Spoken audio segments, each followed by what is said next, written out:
હવે મારી જોડથી તમારે જેટલું લેવાનું છે શીખવાનું છે એટલું તમે લઈને જ જશો શીખીને જ જશો।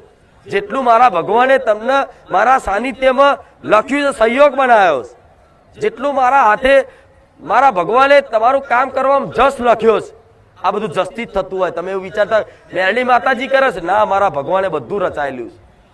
તમારે અહીં આવવું, અહીં આવીને તમારું કેન્સર મટી જવું અને કેન્સર મટીને તમે મારા ગુણગાન ગાઓ, મારી વાહ કરો અને મને જસ આલો। આ જસ એ કેન્સર મટવું અને મારો જસ મળવો એ મારા ભગવાને પહેલેથી નિર્ધારિત જ કરી રાખ્યું હતું। હું મેરડી કશું કરતી નહીં, મારો દીકરો કશું કરતો નહીં, તમે કશું કરતા નહીં, કરે છે તો મારો નાથ કરે છે। તો રામાયણમાં મેઘનાથનું તીર વાગ્યું હતું લક્ષ્મણને, ખબર છે ને? છાતીમાં તીર વાગ્યું હતું લક્ષ્મણને, અને લક્ષ્મણને તીર વાગ્યું, લક્ષ્મણ ઘાયલ થઈને ધરતી પર પડી ગયા। સાક્ષાત રામ ભગવાન હતા તો એમને છે હનુમાનજીને જડીબુટી લેવા શું કામ મોકલ્યા? એ તો જગતનો નાથ છે ને, પરમાત્મા છે ને, એ તો માથે હાથ મૂકે અને માણસ ઉભો થઈ જાય ને। અને એટલું બધું દુઃખ આવી ગયું ને એટલે પરિવાર વાળા, કુટુંબ વાળા, સગા સંબંધીઓ, મિત્રો બધાએ હાથ ઊંચા કરી લીધા ને? કરી લીધા કે નહીં?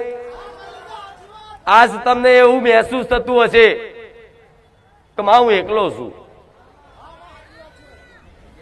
દીકરીને એવું કોઈ મહેસૂસ થયું કે માં હું એકલી છું, કે માં તું 24 કલાક તું અમારી જોડે હોવ છું, અમે તને રાત દાડો યાદ કરીએ છીએ, તો માં અમારા દુઃખ સમ નહીં મટતા।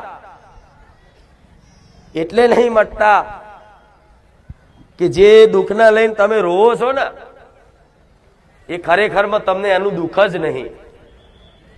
જે વસ્તુ માટે તમે રોવો છો, જે વસ્તુ માટે માતાની ભક્તિ કરો છો, એની ઉપાસના કરો છો, એના રવિવાર ભરો છો, ખરેખરમાં એ વસ્તુનું છે ને તમને દુઃખ જ નહીં।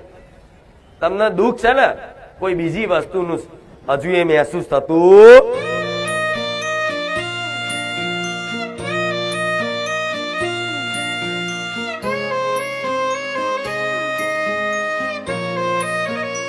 ભલે એક મારા દીકરાની ભક્તિથી પ્રસન્ન થયેલી માતા છું, ભક્તોને મારા બહુચરના રામ,